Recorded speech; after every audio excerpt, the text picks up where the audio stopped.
everybody listen, I want to say thank you for taking the time out to spend some time with us today, and welcome to another episode of Autism, right? And the power of building your village, and the ABCs, and going through all the Ds. If you followed us since a week ago today, then you know, man, that Tiffany Colvin has come up here and showed out in all types of ways, right? She brings love, she brings compassion, she brings the knowledge and real life experiences in and around autism, and doing it on her own, right? And then finding and building a village, man. So you got some stuff that, oh boy, this week is golden. So, and listen, she even is going to drop some more nuggets on you by bringing a colleague and a friend in that kind of talks about some things. So I got to be quick on this one so we can get everybody up on the stage. For those of you that don't know me, my name is Geoff Tyson, affectionately known as the Comeback King, host of Conversations with Geoff, and founder of Comeback King Enterprises, where we believe in doing this one thing, and that's helping people no longer see the comebacks in their life as limitations, baby. We're seeing them as gifts, as muscle builders, right? Get in the gym type thing, build that strength muscle around hope, build that strength muscle. Woo, man, it's gonna be a great show. Build that strength muscle around all the things that we hesitate to step into, right? And these ladies are going to come out with some real fire around things that are going to help those of you dealing with autism in a way that's really heavy on you, really taking away your energy, right? So I want to thank everybody for being here. Show some love in the comment section as the show goes on. Go to Conversations with Geoff, like and share and subscribe. And lastly, make sure that you take advantage of the information that we're going to go over today, and be sure you'll be able to reach out to the two speakers afterwards to get their information, and let's participate together. And know this, that these ladies that are coming to you today, man, understand the importance of sharing some hope, the importance of giving you some real life experiences that let you know that you're not alone, and more importantly, that you can do this thing. So anyway, look, I already told you enough. Let me get our expert in, who's been laying it out all week long and has got a mastermind around all what we've been talking about. My dear friend and our powerful speaker for the week, Tiffany Colvin. Hello to your audience. It is a wonderful Saturday afternoon. Yes. We want to dig right in. We have a special guest today that is going to just lay upon us as much knowledge as she can concerning autism and what it looks like to have a safe place for your loved one. She brings a lot of creativity, flair. She's a photographer, a wonderful artist. And so we want to talk to you today about caregiving and making sure that you create a village, because it says, there's a saying that says it takes a village, and it truly does. Don't get trapped in the trap of isolating by yourself, but understand that there is community. And we were so in tune together today that all of us ended up with the same color palette on. So that's how good this show is going to be today. Yeah, I love it. Right, the divine, he just shows up in all kinds of ways, right? Yes, so yes. I believe, I love that. Yes, ma'am. So we are going to first talk about the ABCs. Just real quick, we're going to recap that. A is for autism. We know what autism is. It is a lifelong journey. We don't want to look at it as a negative thing, but we look at it as that Christmas gift that God gave us that we get to unwrap every single day. Then we want to think about the C, the care management. How do we care? Wait a minute. Did I forget the B? I did forget the B. The B. We're going to talk about the B, behavioral management, making sure that we do what we can within our homes to ensure that our child feels loved, cared for, and they feel empowered and embraced. Then we want to talk about that C, that care plan. How are we going to implement things within our home, within the medical community, within the regular community that are going to support our child's needs. And so today we're going to bring along a great friend of mine, Miss Ola Dooley, who is going to talk about and share her experiences both as a family member as well as a caregiver for those with disabilities. She's a great advocate and a creative. And so we want to talk about those things today, not just about, hey, my child's at home, but we want to talk about safety and their welfare because it is so important. Well, listen, we want to say thank you for that introduction, and let us bring to the stage our new friend and your lifetime friend, Ola Dooley. Hi, everyone. Hi. Hey, hello. Oh, Ola. Thank you for having me. I'm a little under the weather, so please excuse me for my voice. Um, let's see, where do we start? I guess I'll start by introducing myself.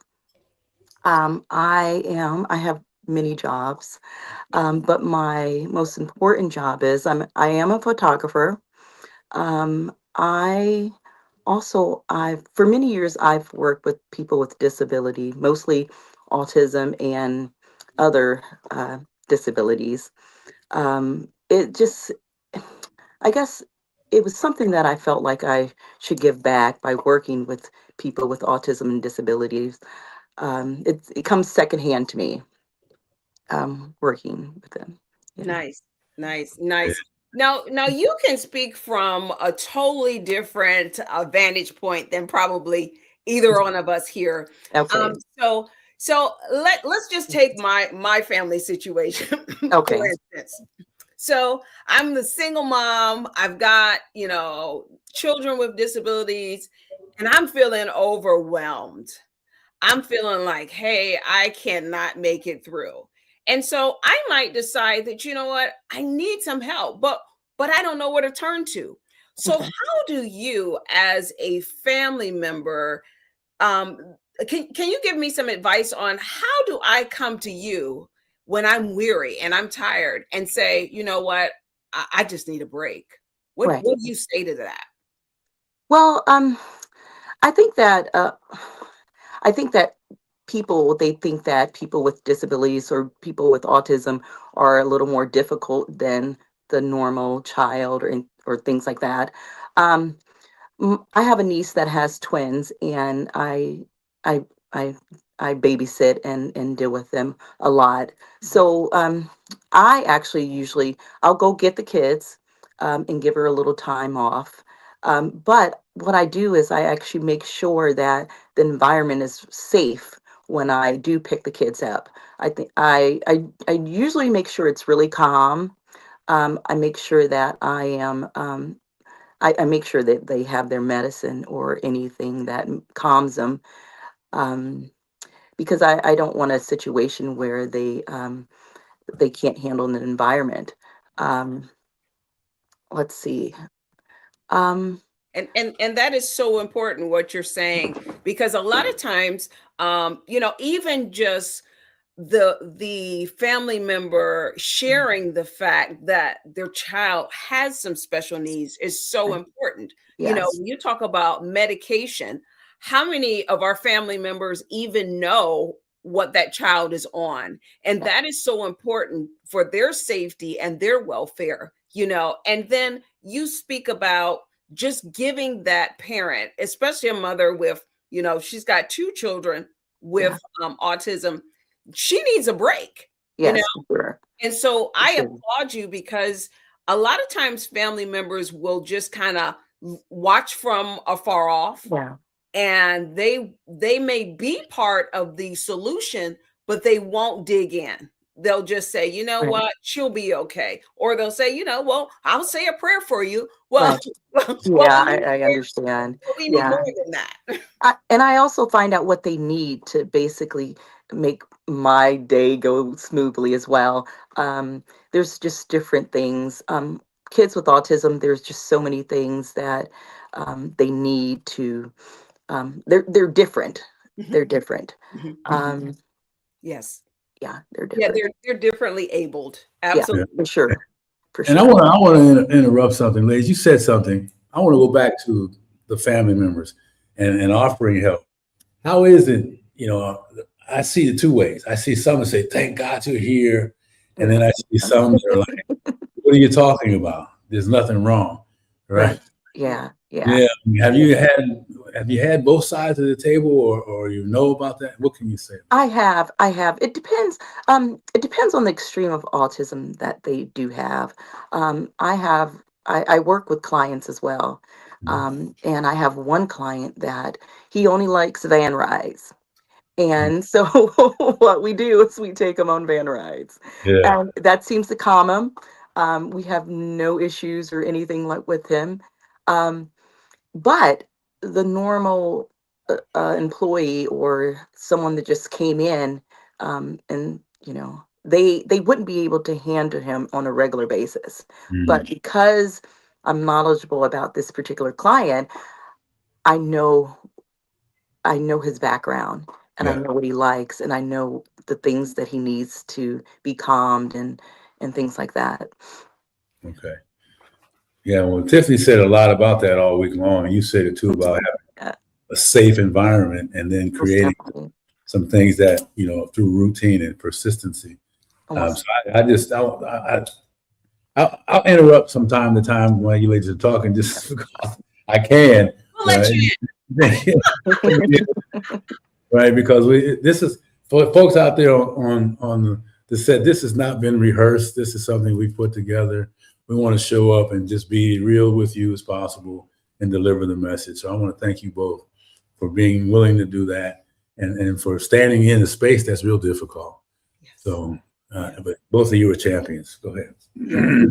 Yes. And what you said was so true. When you were talking about in families, a lot of times we see, the reaction of I don't believe this. I don't want to accept it, because sometimes accepting a diagnosis requires us to look back and Yeah. Mhm. look back in our family and in those households where we were told, what happens in our house stays in our house.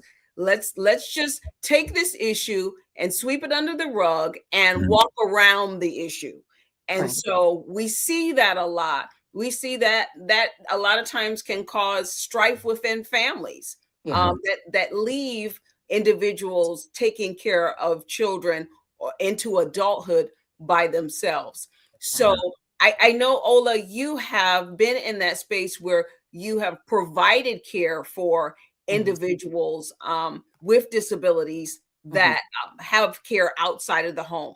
So, what are some things that, as parents, as caregivers, as family members, we can look for? What do you have, like a checklist or I some do. I suggestions do. for us? You definitely need a support system. That is so like the number one thing. Let's see. Well, a lot of people that have kids or relatives that are in facilities, caregiving facilities, that have children with autism or other disabilities. There is a few things that I wrote down that is very important, and it protects. It actually eases your mind, and it actually protects you from protects your child or adult from things happening. One is regularly visits, and um, Yes.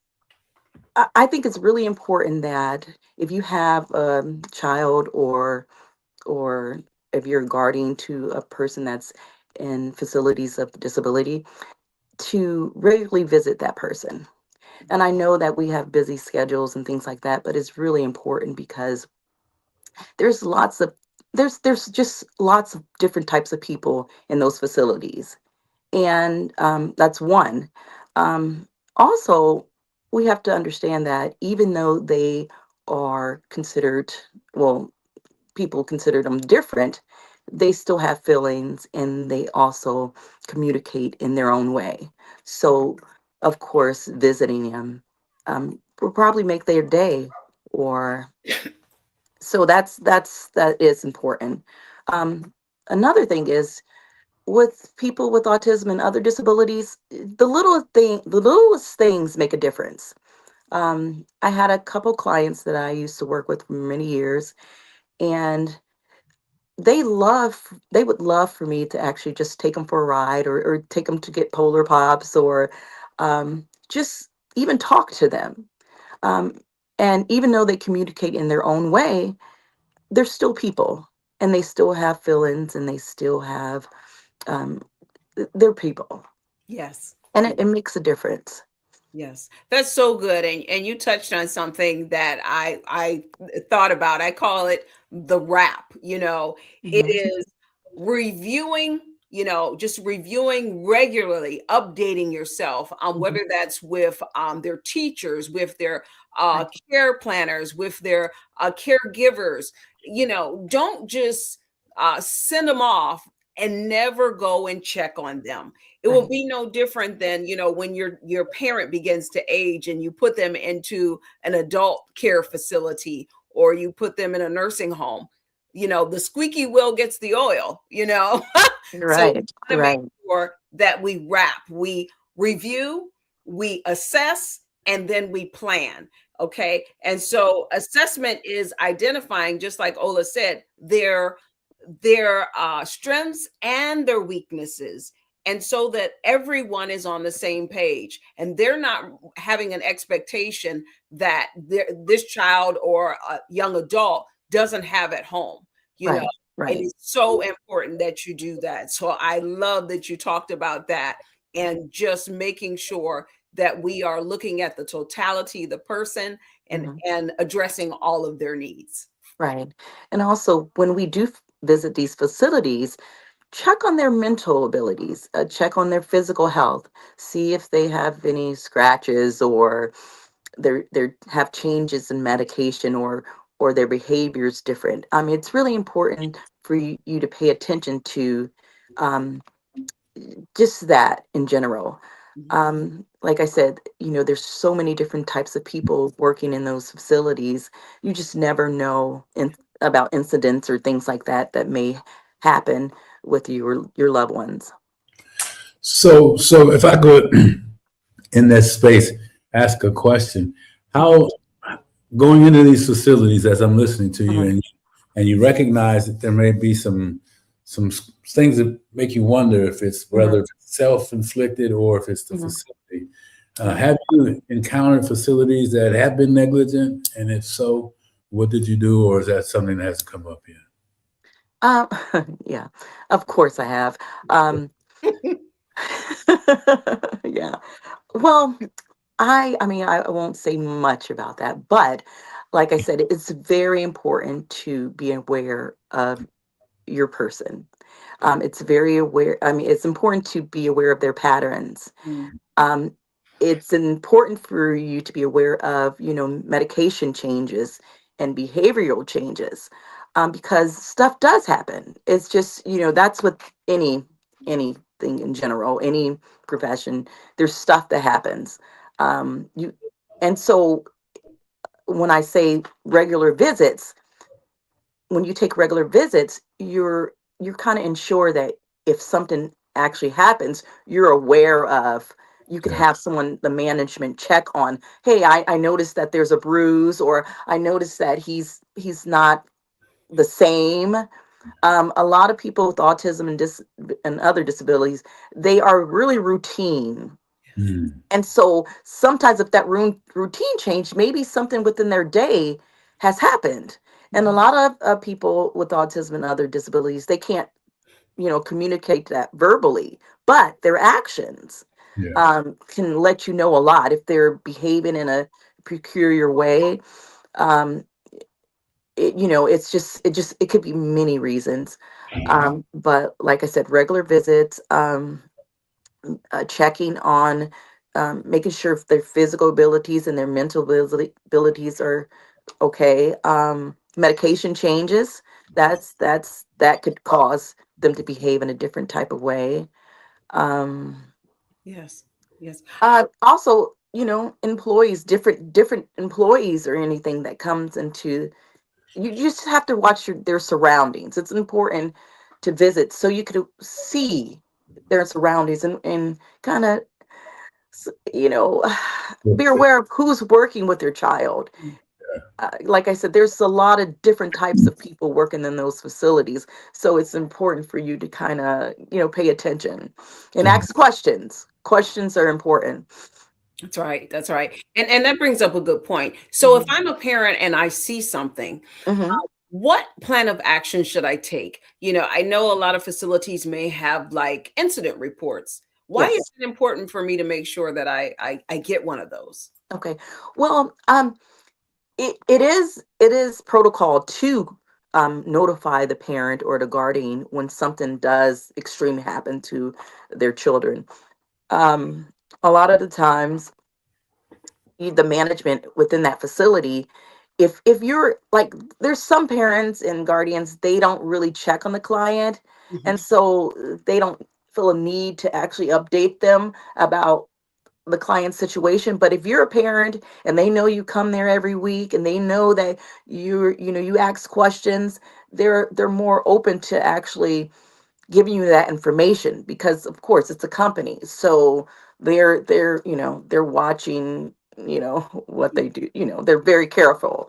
But like I said, if you're an active parent or guardian, just ask questions. Hey, I noticed that he has a scar. Well, how, and they do the same thing, particularly every day, so they'll definitely know what happened Mhm. or who was on shift Mhm. when that particular incident happened. Mhm. Mhm. Mhm.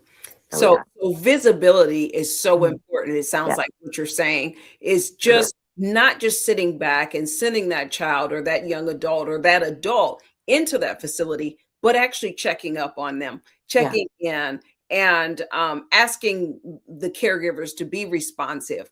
Yeah. I know in the educational system, a lot of times what you see is every so many weeks you may get a progress report card. Yes. So let's It's ask important. for those report cards on Yeah. what are you doing with my child? What are Yeah. you doing with my young adult? What is the goal? And how are we going to get to the next goal? So I think Sure. that is so important what you're saying. It is so important not to just sit back, but to actively advocate and participate Yeah, with your loved one and their care. for sure. Yes. Man, you ladies are chopping it up. I love it. And I want to just interrupt one more time just because it calls on me to ask you these questions. You talked a lot about checking and being consistent and all the other things that go along with being the best advocate and Yeah. supporter that you can be. What is it about? This is more personal to you, Ola. You're an artist and a photographer, Right. and how does I'm sure that brings a flavor to you that the folks that you serve. Tell us about that. Tell us about that. Um, well, He's being I, shy.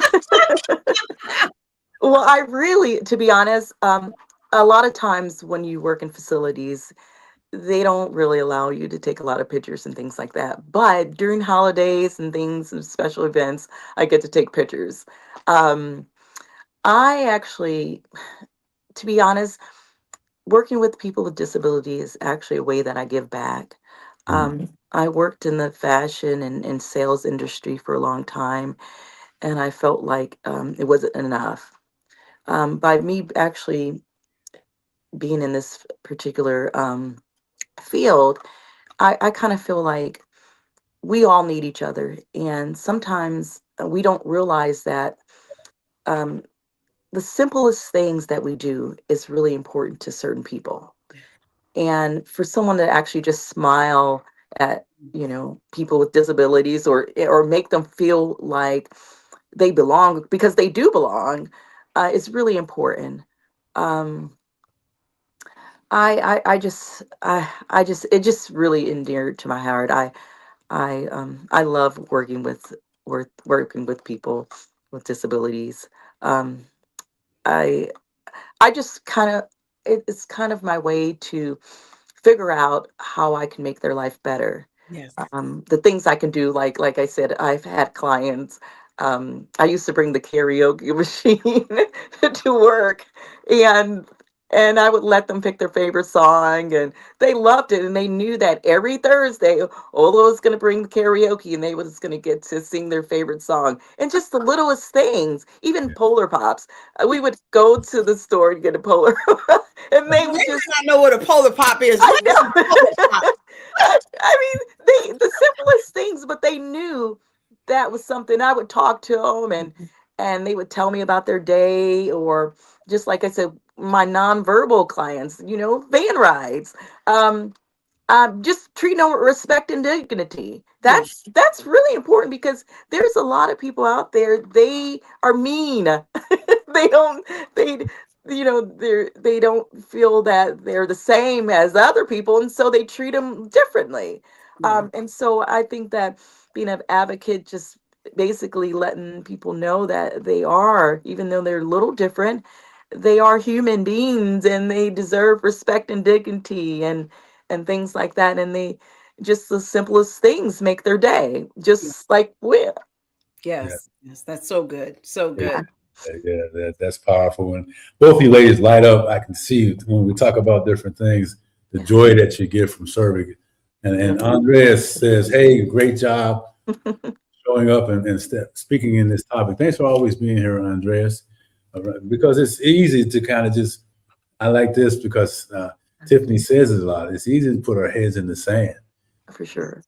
right, and pretend like what we're seeing, the needs doesn't exist. Pretend like the Right. chaos doesn't exist. But man, I love the fact that you ladies are not only doing all the other things in your worlds, but you're taking time to really stand in this space. So I congratulate you for Yeah. that. And I get goosebumps when I'm really talking to folks that are really in their space doing what they're supposed to do. So Yes. glad to be a part of this, and I'm really excited to be here today. So I interrupted you again, and I'll do that again and again. But Tiffany, You are You're part of this fine. conversation, and we applaud you for creating this forum.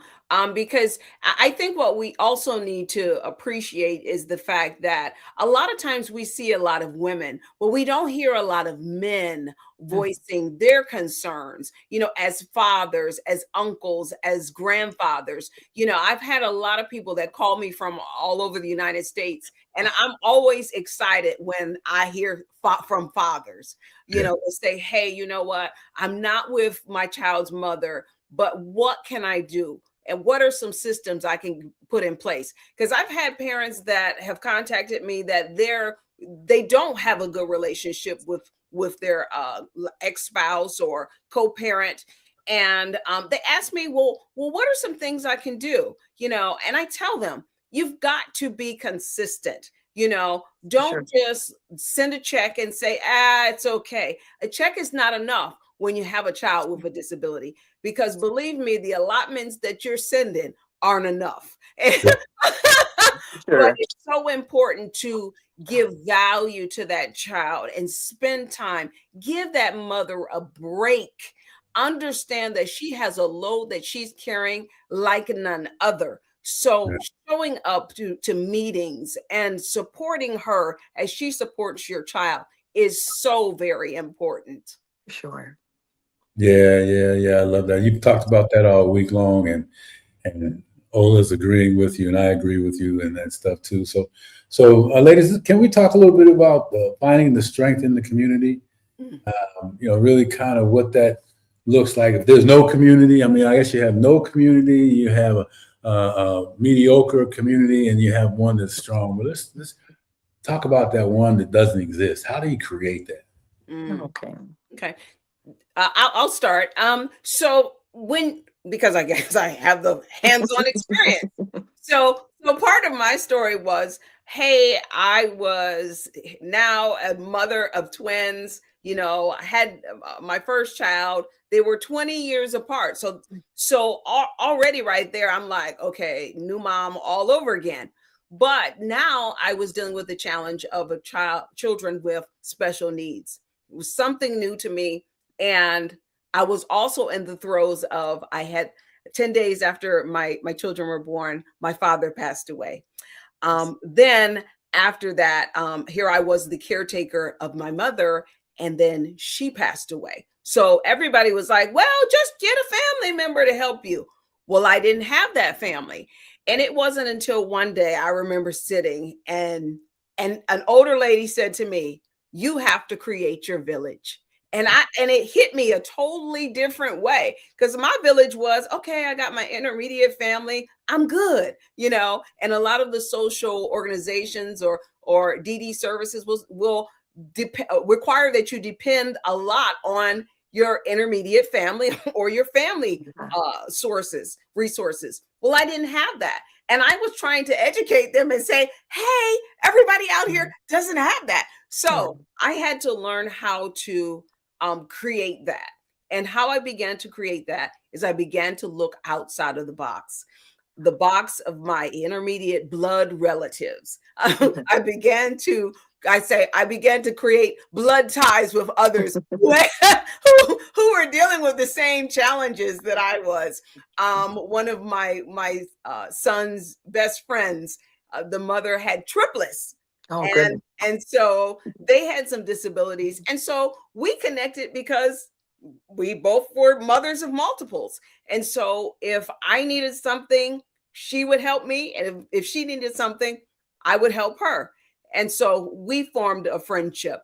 Then I also started to look at daycare facilities. A lot of times you might have that one teacher that really connects with your child. So, reach out to them and say, you know what, if I ever need a moment, is there any way that maybe you could become a care provider?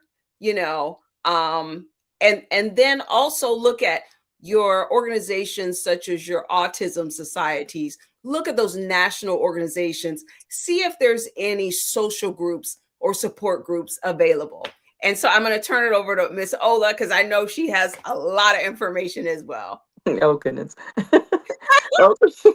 Well, one thing I do for my clients is, at first, I test the environments.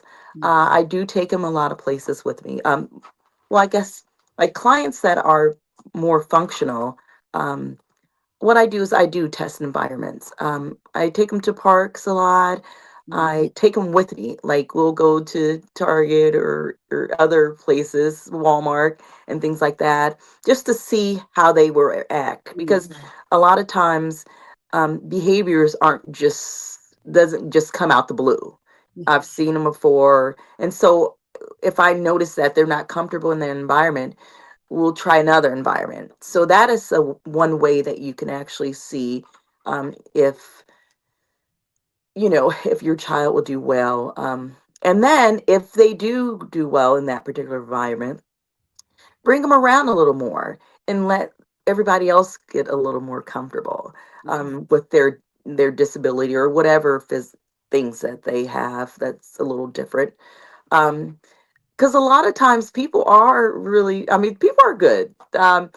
They'll talk to them. I have one client, he likes us, he loves church, and he loves for me to take him to church, and he says, it just, he says hallelujah all the time, and people say hallelujah, yeah, and he'll go and shake their hands and things like that. So I know that I can actually take him to church with me.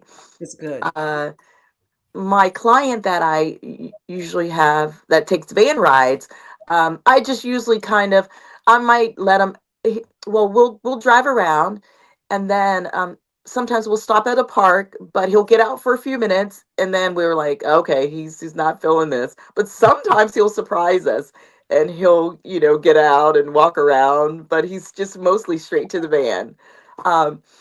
I did have a client that he was a classically trained pianist. Well, actually, he basically he learned all that stuff by hearing it. So he didn't take any classes or anything like that. And he used to love music. So I would do karaoke with him and then take him places that there was music. So we would go in the summertime to a lot of the festivals and things like that. And he did really well in those environments. He was very social. So it's testing the environment and seeing what best fits them. And then you'll notice that people will talk to them. People will, and then that's a way that you can actually meet people that are comfortable, because of course you do not want to, when you want to make sure they're safe, and not necessarily be around people that aren't comfortable with Yes. their disability, and you don't want to make them uncomfortable as Yes. well. Yes, and that's so good. So in other words, you seek out the community by feeling the community out with that individual. For And sure. and then you give another suggestion. Churches sometimes, For a sure. lot of churches today have programs that are called, I think it's called special buddies or something Mhm. like that. I may have that incorrect, but best buddies, I think it is. And so Yeah. they will have like a mentoring program, or some Yeah. churches even today now have special needs programming, Oh, so that for that parent that, that child may have some tics, or, they may have Tourette syndrome or something that causes them to not be able to sit in a church service the full time. Well, they can go there. So sure. look at those places as part of your extended village. For Yeah. sure. And another thing, I think that as human beings, we're so like used to things going so perfect. We're so used to things being, but you have to understand that we are not perfect as human beings. Mhm. So we shouldn't expect them to be perfect. Yeah. Um, and so for example, if you're at church service and things don't go the way you expected, they can't sit through service, or they have to use the bathroom, try to be understanding and open to them maybe going to the you have to follow them, and make sure they're okay going to the bathroom, or just staying in outside, because I think that's really important, having patience. Yeah. um for sure. So good. And I'm hearing this has been awesome stuff. So I'm hearing you ladies say really be cognizant of Yeah. where you have them and possibilities of the things around them where you're at that could trigger them, Mhm. For and sure. and all of those things, and then being patient, and that's I just like to always speak it how I think it, right? So being patient with them when you don't have any patience left. Hmm. For sure. That's right. That's right. That's right. Uh, And that's hard sometimes. For sure. Ooh, I mean, it's not easy. How do you forgive yourself? What can you tell that person that just like, I can't believe I just did that. Now Right. what? And Andrea's just saying all these great things about what you guys are talking about. I agree, man, from older to young. But what do you do with that person that's holding their head right now and said, man, I can't take back what I just said. I can't take back what I just did. What now? You know what I had to learn as a mom? I had to learn that sometimes I have to reduce down and go to my children and say I'm sorry. And I Mm, think that's something that as caregivers we have to remember, Mm. that It's- hey, we are human. We have to give ourselves grace, and sometimes we have to ask our children for grace. And so I learned how to reduce down and go to them, and they teach me so much each and every day, because I said, you know what, hey, as an adult, I don't want to teach my children that, you never say you're sorry. You never, they never hear that, because, they put us as parents as on pedestals, but we have to be able to come down to their level and say, you know what, I apologize. Mommy shouldn't have done that way. Mommy shouldn't have spoken to you that way. Please forgive me. And then, give yourself the grace to again begin. And each day is a new day. You learn your lesson from that and you just keep on going. for sure. For sure. yeah, yeah. Did you have anything you wanted to add to that, Ola, before we kind of move on? I love what she said. I'm, just saying, "Mommy's sorry." Um, Smiling, Yeah. letting them know that everything is going to be okay. Yeah. And I think even what you were talking about earlier, Mm. it is the totality of how you say something that speaks, not just your words, but your actions, Mm, and reaching down into their space. If they're a little person, you go down into their space, you stoop down, Sure. you know, just like we do in church, you bow down, you Right. know. Sure. Sometimes we have to bow down our ego and say, you know what? I made this mistake. Mommy is learning just like you are, you know, and mommy makes mistakes. Daddy makes mistakes, but I want to be the best mommy or daddy for you. For sure. Yeah. And I want to add just one more piece to that, to the fellas out there that are listening, that, you know, not only do you need to stoop down, reduce down to the children, they need to also see you say you're sorry to your partner, right? Let's take the pride off of all that we got going on, and man up, and have a slice or a piece or a chunk of humble pie in the presence of your loved ones, whether they're autism or not, just so that they can understand the real gift of humanness, right? And that stuff. So I just, every time I hear that, it's kind of like I got to remind myself and the fellas out there, because, you know, we have this thing around being strong and not showing vulnerability, and all the things that cripple us emotionally. And they're just another conversation. So I'm going to shut up. It's not. It's part of this conversation, and it is great that you're saying this, because it reminds me, I have a friend that has a child with autism, nonverbal child, doesn't get along with mom. But I used to tell him this. He said, well, I'm not sending her this, and I'm not doing this, and I give her this amount of money. And I told him this. I said, it doesn't matter what she does with that money. It is your obligation to care for your child. What she does with it, God will get her for that. But for sure. Right. And on both sides, it's you doing what's right because your child is watching. Yeah, always. For sure. They're always watching. Our kids don't do what we say, they do who we become. For sure.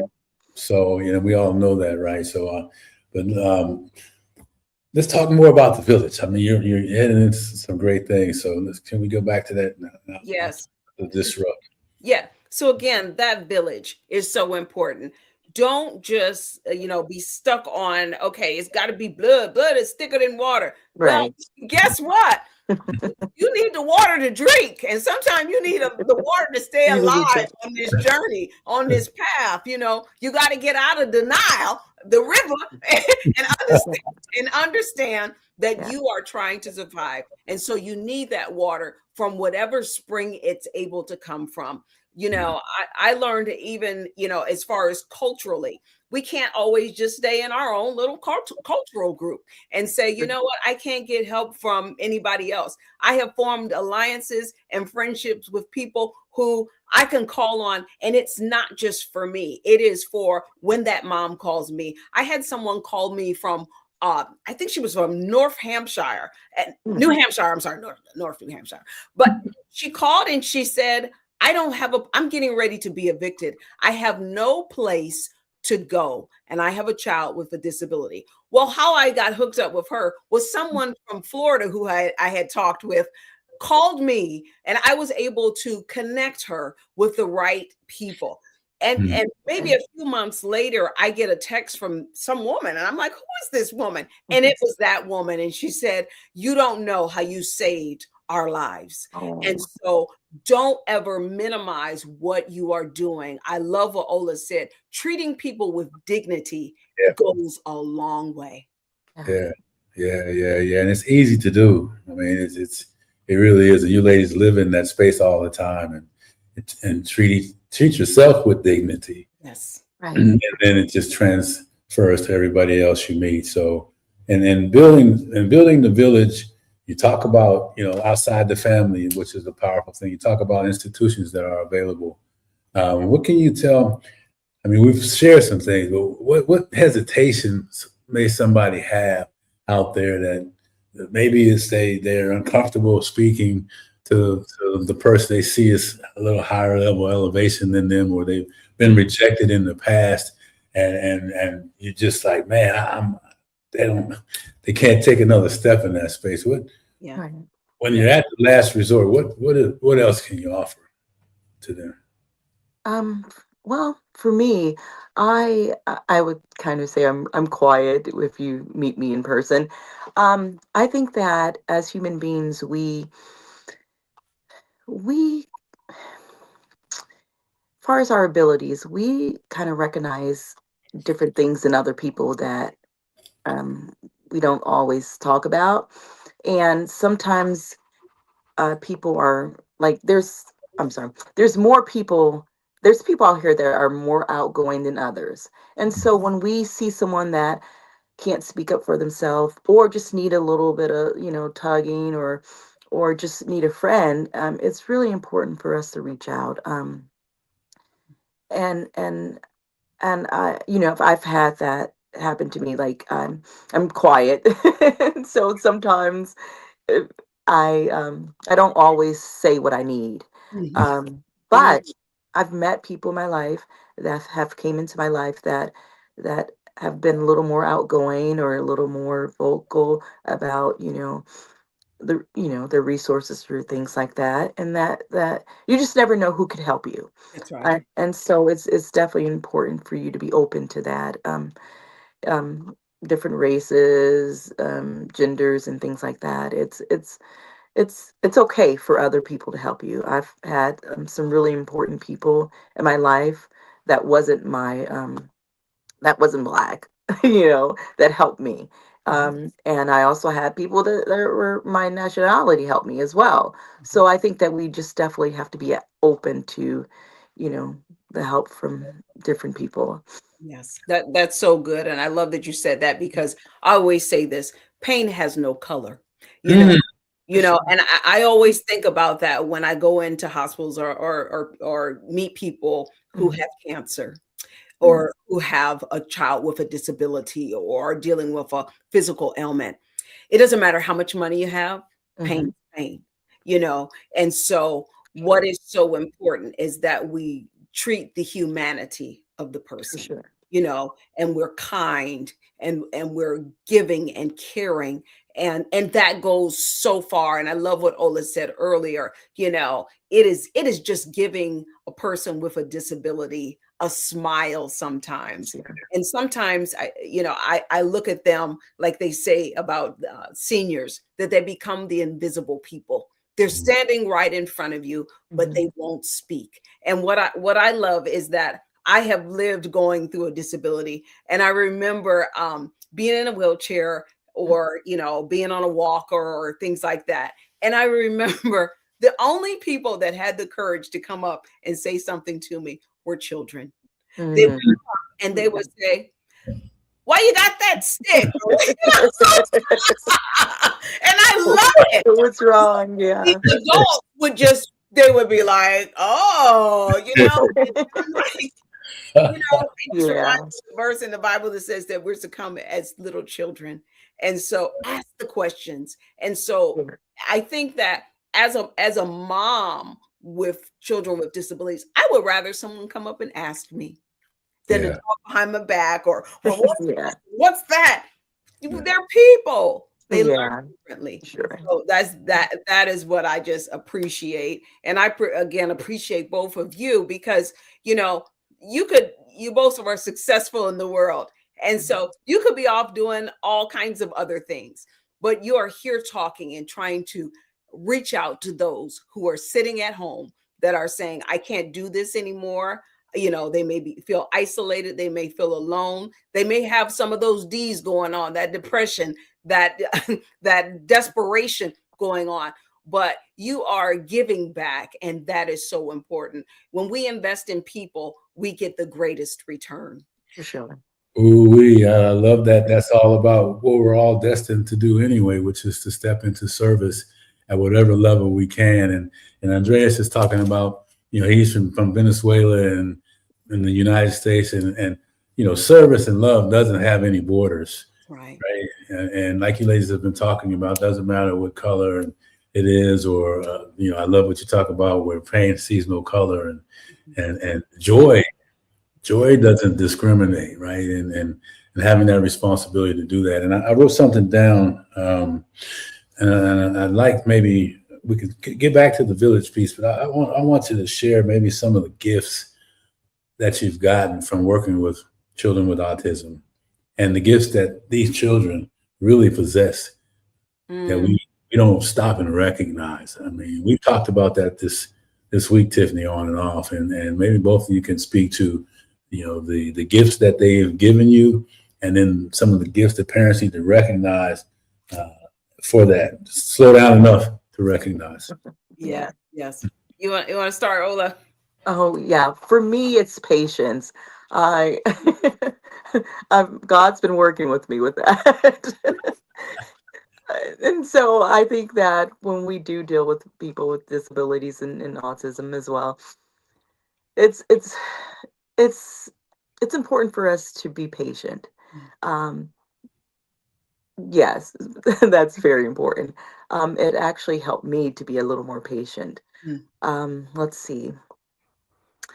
I I guess appreciating the littlest things because every step is important.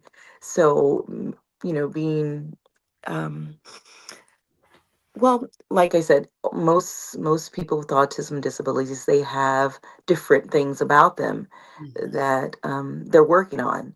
And so just to recognize the steps that they're taking and noticing that they're important and giving them praise about it, it's very important as well because it makes them feel like they're important, they're a part of things. That's so good. Yeah. That's so good, so true, and like you said, I'll piggyback on that. That patience Yeah. is a big thing, Yeah. you know. I definitely have learned that, but I think it has taught me, I always allude to the five love languages. Yeah. It has taught me how to love people differently and look Yeah, at sure. what they need, not what Mhm. I need, but what do Mhm. they need? Because I had to learn that both of my children were different and one needed things. He needed those Mhm. little gifts. I was like, why do you want this junk from the dollar store? And but then something just clicked and it was like for him, me That- saying no was like saying, I don't love you. Mhm. But if it's that dollar store item that made him feel good, then then why yeah. not buy whatever you want from the dollar store? Right. Right. Exactly. For sure. For sure. My other child, he needed to be held. He needed to be touched. He needed to be told that he was doing well, and so we have to figure out what is their love language, just like Sure. we do in every other relationship in life. And then like Ola said, being patient. Patience is part of that love. It is saying, you know what, I might be in a rush, but I had to learn how to stop and Mhm. slow down because Yeah. For sure. the world's going to keep going. But in this moment, I don't want to say something that I can't take back. Yeah. And I always use the analogy or the visual illustration of a piece of paper. Once you have a piece of paper, and that's our words, what we say. So it's flat, it's straight, but once we crumple it up with our bad words, it never goes back to being straight. And so we have to make sure that we don't crumple our children's lives or those with disabilities and say, in a moment of anger, in a moment of being impatient, we don't want to forever tarnish who they are. For Yeah. sure. Yeah. I love all of what I'm hearing, and as I'm listening to you, makes me think about working with busy professionals a lot. They're on high level and they're moving and they're doing that. So by the time they get home, they haven't reset, recharged yet. So they give everybody out in the world their best, and then they can come home and give their children what's left. For sure.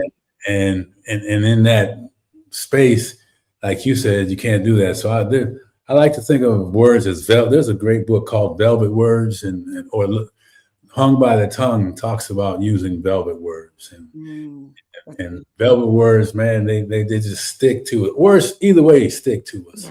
Yeah. Our bodies hold everything, our spirit and all that is locked in. So what you ladies are saying is really powerful to remember patience and kindness and those things. So I just was curious as to what you can do. And now, Tiffany, I'm gonna ask you because both of you ladies, I want you to answer the question. Tiffany, you had firsthand experience on recognizing the gifts that your children had. And then Ola, you probably seen it over time with visiting. So I'd like maybe both of you ladies to share, if you could, as we start.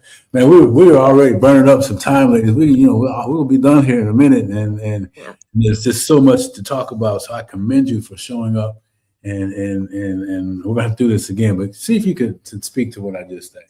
Yeah. So again, my sons, when they were maybe like 3, they were able to rattle off all of the 300 members of the draft, and they put them in order and all this stuff. And I was like, okay, that seems odd.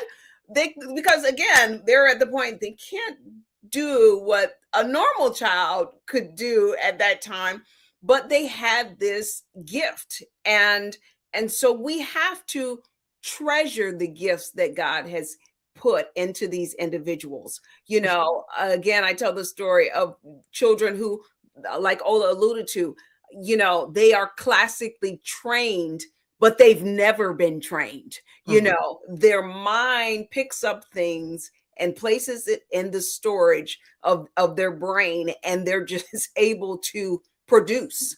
And so I just want to continue to tell people that, hey, these individuals are subject matter experts.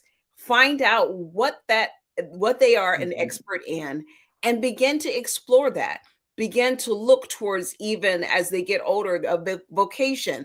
And what I hope and I pray one day is that we will have companies that will look at these individuals and say, you know what?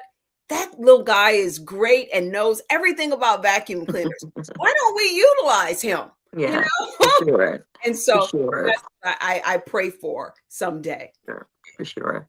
Yes. As Tiffany said, exposure. Take them places, get them, more a little, like if you notice they're into music, take them to festivals. There's a lot of free things that go on in the summertime.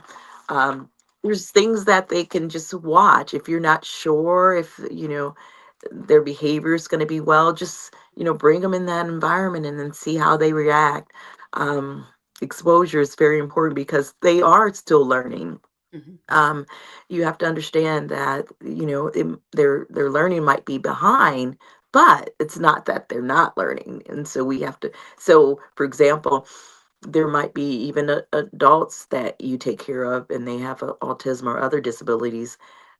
Their mind is a little bit behind. So stuff that we expose, they're still learning. So it's really important for you to, take them into community and things like that.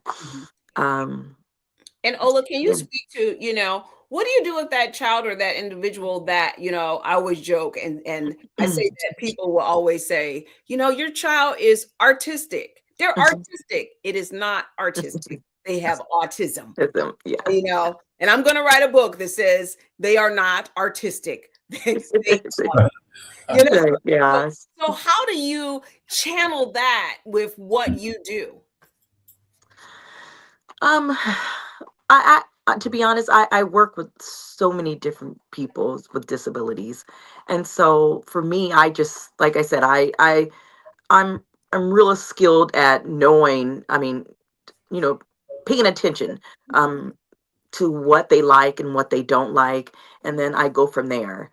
Um, like I said, exposure. You find, if they like art, you start getting, paint. You start get them used to like pencils and paper, and just if you notice that they're not really that ahead, you just kind of the simple crayons. That's right. And you see what they like. um That's good. and so that's what I do. I find out everything about the client that I'm working with, and I start from there. Even music, I'll sing little songs to them and act silly with them to make them happy. I'll say, come on, let's dance. and that makes them happy. So I would say just exposure, to different things. Yeah.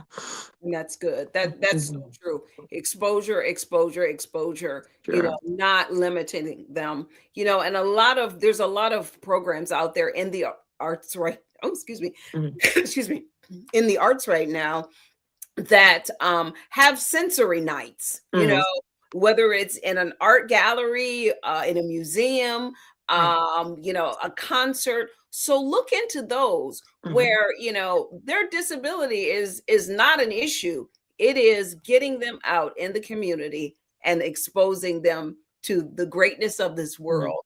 And- And I love that you use the word exposure because that's Mhm. part of photography. You're exposing them to the light of this world. Regardless, there may be some negativity, but Right. there's still that brightness, and we can just imagine the pictures Mhm. and the images of who they can become. For Yeah. sure. For sure. Yeah. Yeah. Yeah. That's awesome. You'll realize that a lot of people are really comfortable with people with disabilities. It's just that sometimes if we're self-conscious about something, we project that on other people. We have to realize everybody don't think like we do. There's people that are used to being around, and people with disabilities. Mhm. So we can't kind of limit that. We. Yeah, I guess we just need to see through the dust and the fog to the human being that lies behind that for all of us. Yes. So, ladies, I have a couple things I want to say out loud now because we're already over our time, and I could keep you here all afternoon because we're just getting started. I feel like we're just getting started on some of the things. So, April is international. I call it International Disability Month. So there's some things that certainly we could probably look at doing in the month of April. If I could get you ladies to, on camera, say, yes, I can commit to that. That way you can't get out of Mhm. it. First, and then as we wind up, I'm going to give each one of you just a minute or so to kind of make sure you speak to something that's still on your mind that we haven't touched on. And if not, then recap what this has meant for you and what you want people to take away from this call today. Because we talked about a lot of things, but if you could kind of vertically line it up with maybe one or two, because we talked about a lot, one or two things that they can like take away and do now immediately, both from the dealing with children and then Ola, I heard you mention adults throughout the conversation and maybe what the adult side of it is. And Tiffany, your boys are becoming young adults, so you may be able to speak to both of those. So whichever one of you ladies would like to go first, Go please. ahead, Miss Ola. Which Tiffany. No. I'll go first. So I would just like to first. I always want to encourage parents to know that, hey, what you're doing matters. You matter. We care about you. We want to make sure that you never feel like you are alone out there because I have been there, done that, got the t-shirt. We don't want you to sit and wallow in the diagnosis. What we want you to do is see it as a gift and begin to unwrap it. And we are here to help you unwrap it. We are here to stand alongside you and say, you know what? You don't have to go through this journey alone. That we are here to encourage you. And we are so proud of you. Give yourself grace each and every day. And if I can't instill anything else in you, be consistent. Children thrive off of consistency. Just make sure you start small so that you can finish big. And we want your children, your young adults, to finish big in life. And so keep on doing what you're doing, keep on keeping on. And we applaud you for all that you do each and every day. Mm. All right. So for me, I would say be open to help. A lot of people with kids and adults with disabilities, they're not open to getting the help that they need. Open to being patient with your child with disabilities, and know that there is someone out there that are that can help you. Let's see. Be open to their patterns, making sure that you be aware of their patterns and things like that. So if there is something that needs attention, you're very aware of it. Um, and yeah, that's basically all I wanted to say. That was great. That was great. That's great. And patience. Ooh, that's a big Patience. thing. Patience important. Yes, Lord. Boy, yeah. I'm just thinking about how patient am I, how, yeah, or not, and how many times, how I need to get better with my wife and everybody else with these things that we're talking about, right? So thank you for all the reminders. Thank you for this, a ton of information here today. And I really want to just say, ladies, that, it's been an honor to have both of you here today. And Tiffany, for you to kind of show up every day from a week ago today, and always have something powerful to deliver every day, right? I mean, truly a gift. And man, I can't wait to tap into all the other things that we didn't have time to do today. And Tiffany was spot on when she said, Geoff, I have somebody that is key to our mission, which is to stop seeing autism as a limitation, but seeing it as a lifestyle, part of the comeback process that we believe in Comeback King Enterprises, where it's not about the roadblocks or the things that we stumble over. It's the strength and the gifts that we get and standing in our purpose after it's all done, right? And you ladies are truly doing that. So how do people get a hold of you? And I'm going to let you go. I halfway promise I'll let you go. I say he's like one of those preachers that gives benediction 3 times. 15 minutes later, I'm still talking. So perhaps that's really your calling. No. So again, I'm just grateful to be here and to stand alongside people. And again, I commend you both, and I thank you for the opportunity and your expertise and just the wisdom and knowledge that you give each and every day. And again, to you, the Comeback King, I thank you for standing in that position and in that stance as a man. I just applaud that, because we don't see that a lot in our communities. Thank you. For sure. Thank you. All right. Well, until we meet again, ladies, have a fabulous rest of the day. Ola, don't know that we know how to get a hold of you. I didn't get that. I'm sorry. Go ahead, Ola. I'm a little under the weather, but you can reach me at olalolaphotography.com. That's where you can actually book shoots. And I also work as a freelance photographer as well. But you can reach me at Ola Dooley 100 at gmail.com. And that's my personal email for my photography. It's olalolaphotos at gmail.com. So that's Ola Dooley 100 at gmail.com. We'll get that one in there, and then they can reach you from there. If they have any problems, they can reach out to us. Okay. Yes, and as you all know, you can reach me on Instagram, Facebook, all of the platforms at Tiffany Colvin. And again, I am happy to answer any questions and connect you wherever I can. Yes. Thank you. All right, ladies. Blessings to you both. It's been a pleasure. And until we meet again, keep doing what you're doing. It's necessary. It's needed. Thank you. Thank you both. Thank you. Yeah. So, hey, listen, man, what can I say other than go back and start from the beginning, get your pad and paper out and go back through it. And if you hadn't taken notes this time, take some notes on this stuff.